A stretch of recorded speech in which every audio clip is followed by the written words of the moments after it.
12장 성령께서 주시는 선물. 이제 나는 하나님의 영이 우리 삶 속에서 활동하시는 다양한 방식에 대해 이야기하려고 합니다. 이것은 복잡하고 종종 오해를 받기도 하는 문제지만 나는 여러분이 반드시 제대로 알아두기를 바랍니다. 하나님을 알지 못하던 때에 여러분이 어떠했는지 기억하십니까? 그때 여러분은 가짜 신에게서 또 다른 가짜 신에게로 끌려다녔습니다. 자신이 무엇을 하는지도 모른 채 다른 사람이 하는 대로 그저 따랐을 뿐입니다. 이제부터 내가 말씀드리는 삶은 다릅니다. 하나님께서는 우리가 우리의 지성을 사용해서 할 수 있는 한 제대로 이해하려고 애쓰기를 바라십니다. 예컨대 여러분이 조금만 생각해 보면 하나님의 영이 누군가로 하여금 예수는 저주를 받아라 하고 말하게 하지 않는다는 것을 충분히 알 수 있습니다. 또한 성령이 주시는 통찰력 없이는 아무도 예수는 주님이시다 하고 말할 수 없습니다. 하나님의 다양한 선물은 어디서나 받을 수 있지만 그 선물은 모두 하나님의 영에서 비롯됩니다. 하나님이 맡겨주신 다양한 사역도 어디서나 수행할 수 있지만 그 사역 역시 하나님의 영에서 비롯됩니다. 하나님의 다양한 능력도 어디서나 펼쳐지지만 그 모든 배후에 계신 분은 하나님이십니다. 누구나 할 일을 얻어 하나님이 어떤 분이신지 알릴 수 있습니다. 누구나 그 일에 참여할 수 있고 누구나 유익을 얻을 수 있습니다. 성령께서는 온갖 선물을 온갖 부류의 사람들에게 나눠주십니다. 그 다양성이 놀랍습니다. 지혜로운 권면, 명료한 이해력, 단순한 신뢰, 병자를 고치는 능력, 기적, 선포, 영을 분별하는 능력, 방언 통역, 이 모든 선물의 근원은 같습니다. 한 분이신 하나님의 영이 하나씩 나눠주시는 것들입니다. 누가 언제 무엇을 받게 될지는 그분께서 정하십니다. 다른 데서 더 찾을 것도 없이 여러분 자신의 몸을 보면 이런 성령의 선물들이 어떻게 역사하는지 쉽게 알 수 있을 것입니다. 여러분의 몸은 여러 지체, 팔과 다리, 여러 기관, 수많은 세포로 이루어져 있습니다. 일일이 열거할 수 없을 만큼 많은 지체가 있지만 여러분의 몸은 여전히 하나입니다. 그리스도께서도 그러하십니다. 한 분이신 그분의 영으로 말미암아 우리 모두는 불완전하고 조각난 우리 삶의 작별을 고했습니다. 저마다 독립적으로 자기 삶을 책임지던 우리가 이제는 그리스도께서 모든 일의 최종 결정권을 쥐고 계신 크고 온전한 삶에 참여하게 되었습니다. 이것은 우리가 세례받을 때 말과 행위로 선언한 내용입니다. 이제 우리 각 사람은 부활하신 그분 몸의 지체가 되어 하나의 같은 샘, 그분의 영을 마시고 새 힘을 얻어 살아갑니다. 전에 우리가 신원을 확인하기 위해 사용하던 낡은 꼬리표들, 유대인이나 그리스 사람, 종이나 자유인 같은 꼬리표들은 더 이상 쓸모없게 되었습니다. 우리에게는 보다 크고 보다 포괄적인 것이 필요합니다. 이 모든 것이 여러분을 하찮은 존재가 아니라 얼마나 중요한 존재로 만드는지 생각해 보시기 바랍니다. 한 지체가 부풀어 올라 거대한 덩어리가 된다고 해서 몸이 되는 것은 아닙니다. 다르면서도 비슷한 지체들이 가지런히 정돈되어 함께 기능하는 것이 몸입니다. 팔이 나는 반지로 치장한 손처럼 아름답지 못하니 이 몸에 속하지 않은 것 같아 라고 말한다면 그것이 말이 되겠습니까? 귀가 나는 맑고 그윽한 눈처럼 아름답지 않으니 머리에 한 자리를 차지할 자격이 없어 라고 말한다면 여러분은 그것을 몸에서 떼어내버리겠습니까? 온몸이 다 눈이라면 어떻게 듣겠습니까? 온몸이 다 귀라면 어떻게 냄새를 맡겠습니까? 그러나 하나님께서 그분이 원하시는 곳에 각각의 지체를 세심하게 두셨다는 것을 우리는 압니다. 그러니 여러분이 아무리 중요한 인물이라고 해도 여러분은 스스로 잘난 체 해서는 안 됩니다. 나는 여러분이 그 이유도 생각해 보았으면 합니다.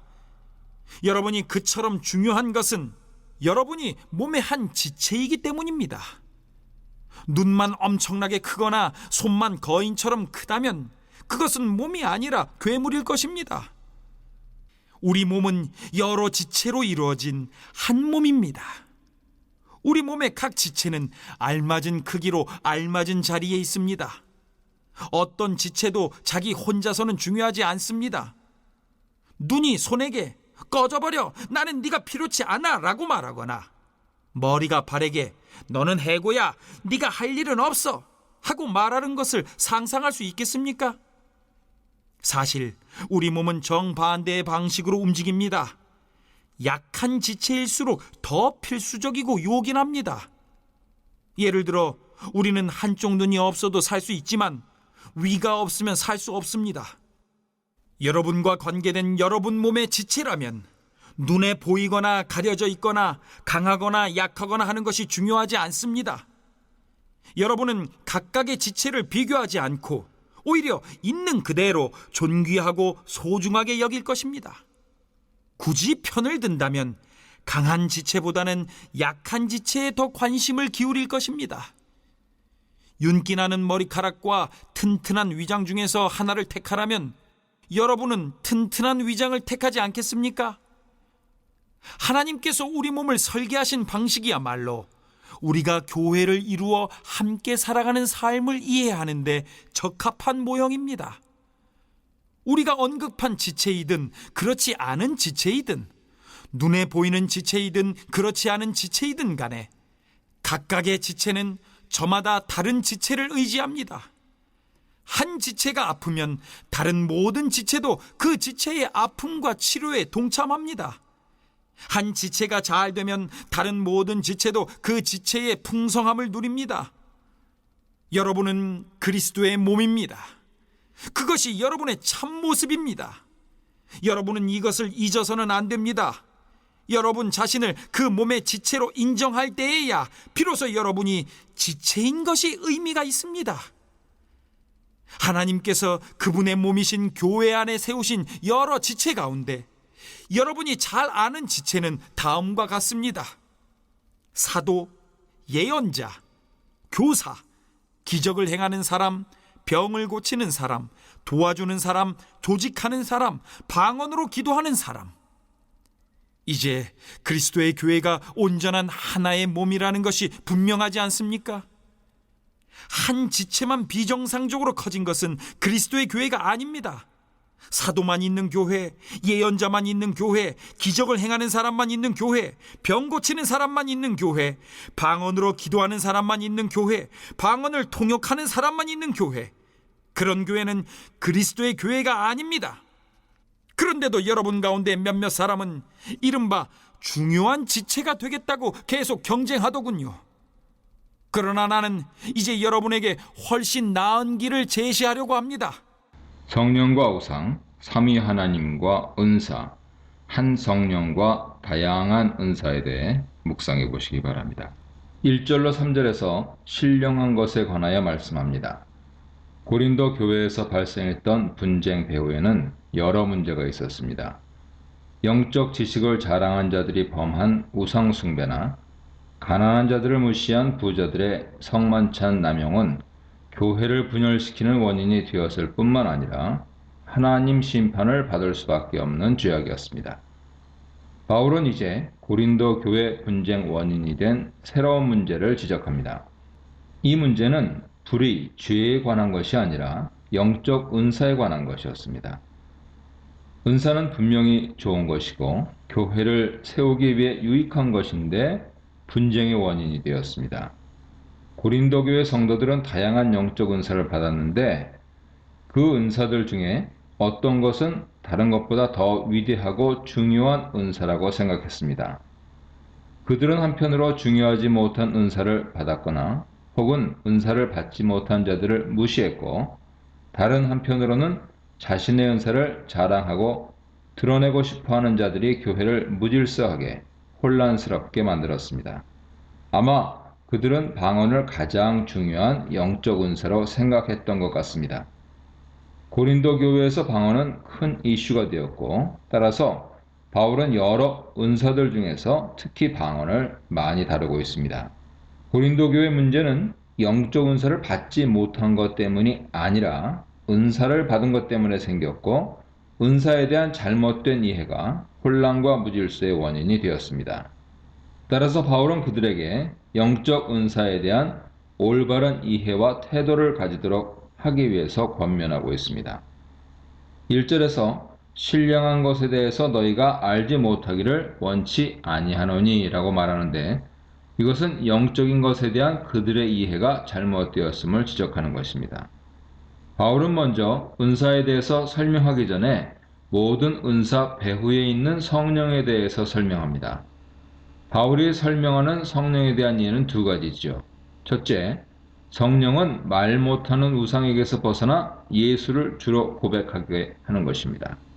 바울은 지금 성령의 가장 중요한 역사는 성도들로 하여금 죄로부터 돌이켜 신앙 고백을 하도록 하는 것이지, 어떤 신기한 능력이나 병 고치는 것이나 방언 말하게 하는 것이 아니라 설명하고 있습니다.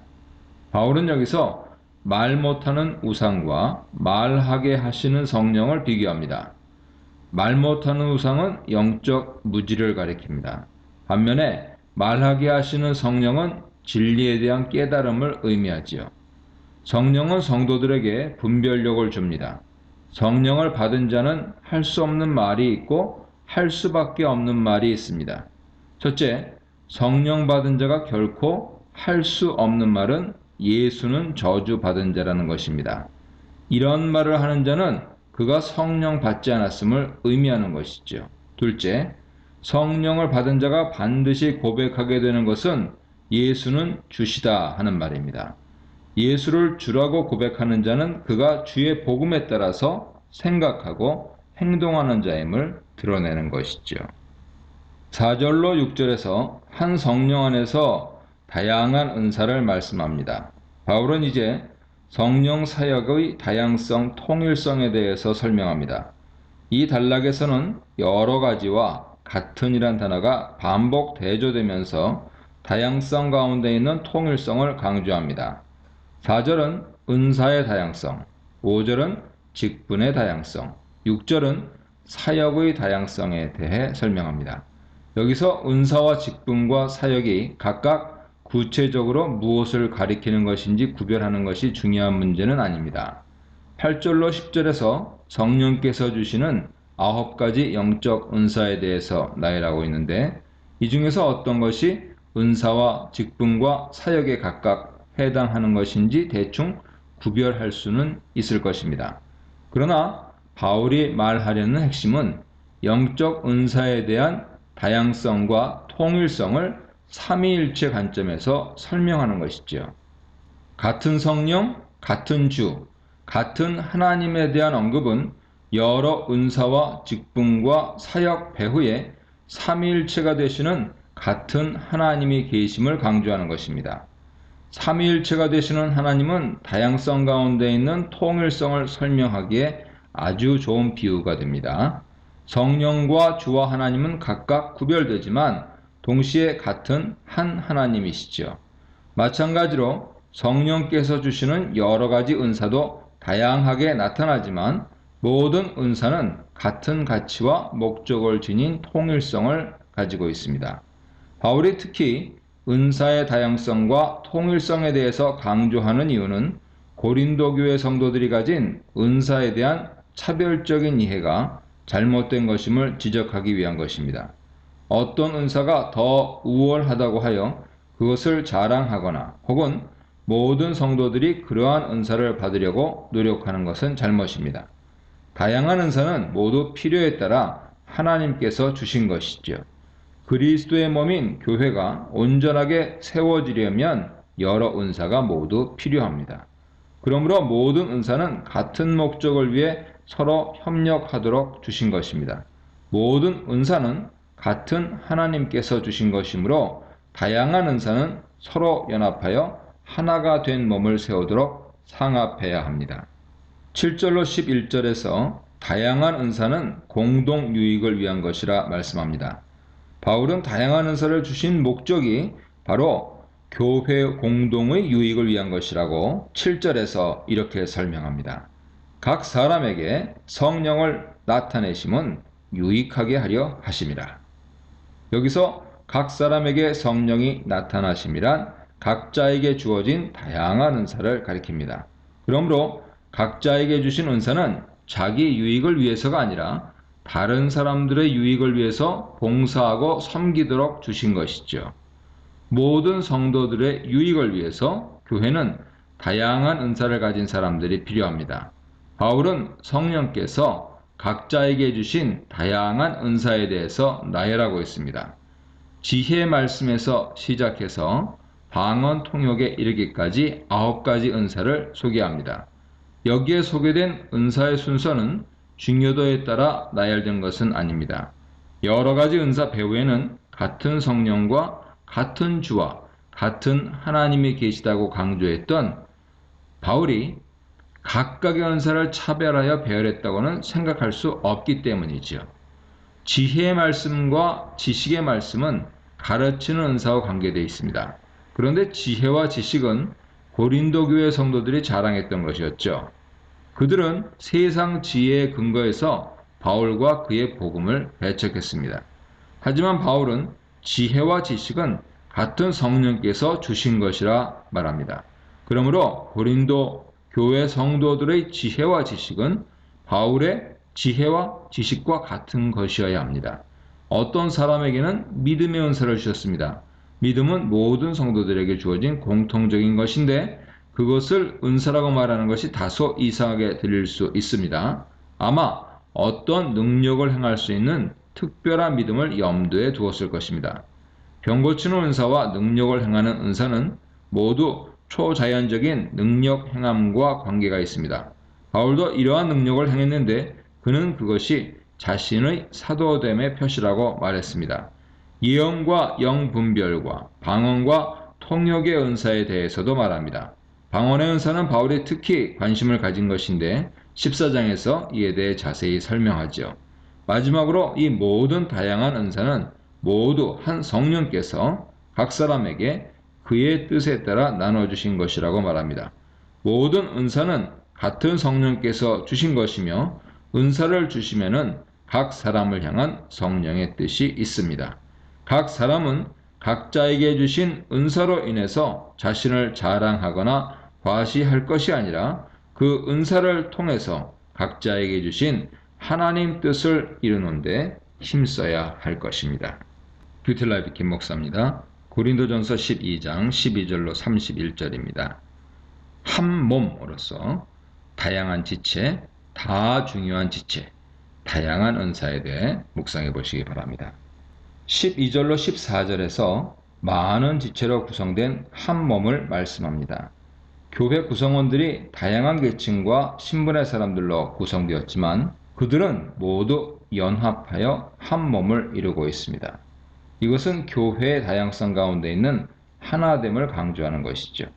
바울은 4절로 11절에서 은사의 다양성에 대해 설명했는데 이제 그 다양한 사람들이 하나로 연합하여 한 몸을 이루어야 한다는 사실을 강조하고 있습니다.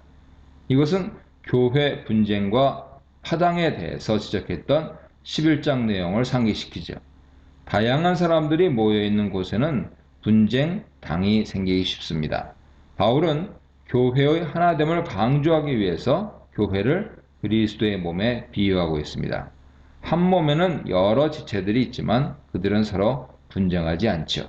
그리고 한 몸에 있는 여러 지체들은 어느 하나도 없어서는 안 될 꼭 필요한 것들입니다. 그러므로 교회의 다양성은 불필요한 것이나 불편한 것이 아니라 완전한 한 몸을 이루기 위해 꼭 필요한 것이죠. 교회는 그 다양한 사람들을 하나로 묶어주는 공통 통일성이 있는데 바로 성령이십니다.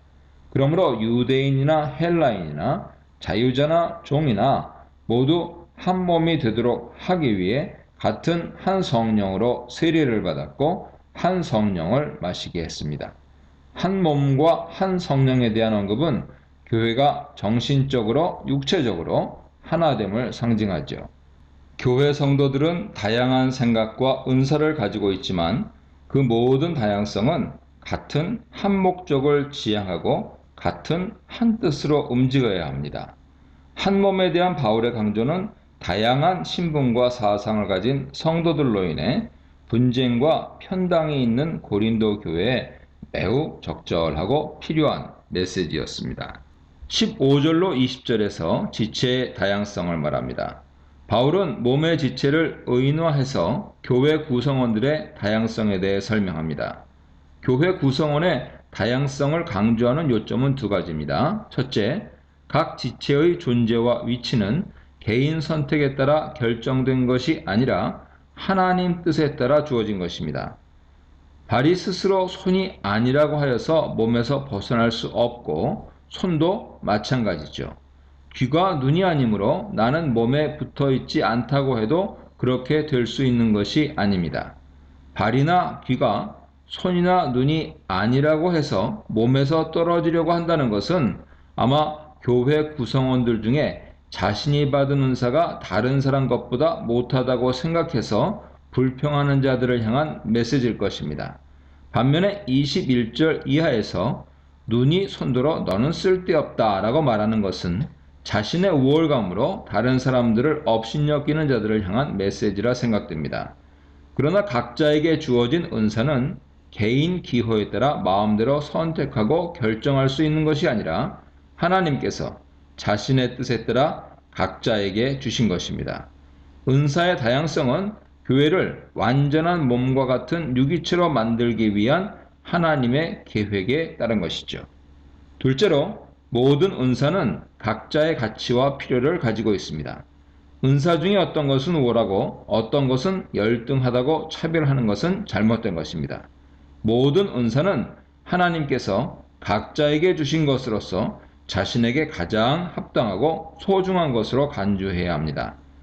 눈이 좋다고 해서 온몸이 눈이 될 수가 없고요. 귀가 좋다고 해서 온몸이 귀가 될 수는 없죠. 각각의 지체에게 주어진 고유한 기능과 역할이 있듯이 성도들 각자에게 주어진 은사는 각자가 감당해야 할 고유한 역할이 있습니다. 21절로 26절에서 지체의 상호 연관성에 대해 말씀합니다. 바울은 다른 형제를 무시하고 업신여기는 행위가 얼마나 어리석고 잘못된 행동인지 각 지체 간의 상호 연관성을 예로 들어 설명합니다. 눈이 손들어 너는 쓸데없다거나 혹은 머리가 발들어 너는 나에게 쓸데가 없다고 무시할 수 없습니다. 이것은 모든 지체가 독립적으로 존재하지 못하고 서로 연합해서 상호 협력하는 관계에 있다는 것을 설명하는 것이죠. 그러므로 각 지체는 다른 지체의 봉사에 대해서 감사하고 그 가치를 서로 인정해 주어야 합니다. 지체가 서로 무시하고 상호 협력하지 않는다면 결국은 온몸이 무사하지 못할 것입니다. 지체가 서로 무시하고 분쟁한다면 그것은 스스로 몸을 망치는 것이 되고 맙니다. 그런데 이러한 어리석은 짓이 고린도 교회에서는 공공연히 행해지고 있었습니다. 부자들이 가난한 자들을 업신여기고 어떤 은사를 받은 사람들은 다른 은사를 받은 사람을 무시하는 일이 있었습니다. 바울은 그들에게 충고하고 있죠. 온몸이 온전하기 위해서 많은 지체가 필요하듯이 그리스도의 몸인 교회가 온전하기 위해서는 다양한 은사를 가진 모든 사람이 서로 존중하고 상호 협력해야 합니다. 그런데 각각의 은사 중에는 사람이 보기에 어떤 것은 더 우월하고 어떤 것은 열등한 것처럼 보일 수 있죠. 바울은 이제 이 점에 대해 설명합니다. 어떤 은사가 열등하고 볼품없는 것처럼 보일 수도 있지만 알고 보면 오히려 그러한 은사가 더 중요하고 존귀한 것일 수도 있다 말씀합니다. 이것을 설명하기 위해 바울은 우리 지체 중에 약하게 보이고 덜 귀하게 여김을 받고 아름답지 않아 보이는 지체가 사실은 더 귀한 대접을 받고 더 존귀하게 여김받고 있다는 사실을 상기시킵니다. 바울은 지금 사람들 앞에 말하기가 부끄럽고 수치스러운 지체에 대해서 말하는데 이것은 인간 생식기를 가리키는 것으로 생각됩니다. 약하고 부끄럽게 여기는 그 지체를 사람들은 오히려 귀하게 여기고 좋은 것으로 감싸서 보호하는 특별 대우를 하고 있습니다. 반면에 모든 사람들 앞에 드러내놓고 다니는 아름다운 얼굴은 그렇게 대우하지 않는다 말씀합니다.